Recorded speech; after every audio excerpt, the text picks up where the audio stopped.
Wala na. Take 2. Hmm. Tubig Tapos, sa ito yung gripo. absolute. Ah, Absolute. yan. So, ang absolute kasi, distilled water yan. Okay. Nagdaan yan sa matinding Process. Oo, process.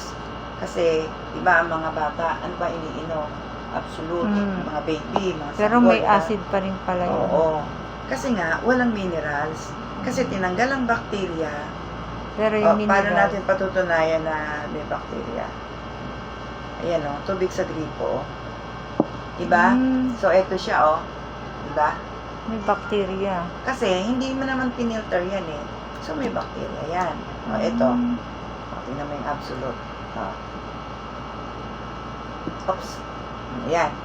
Okay. O. Maaring yung tubig na may problema. Ayan, may acidic siya.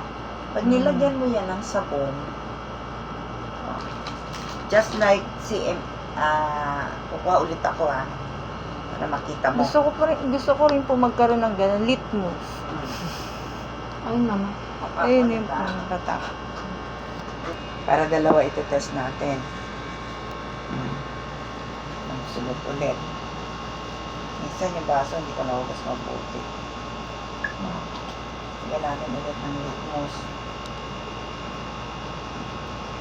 Di acidic yan. Diba? Kasi nga, walang minerals. Ito, may minerals. Ito, lalagyan ko ng CMD. Pareho yan ito na lang lagyan ko ng CMD. Isang pa pa. Diba? Ang galing.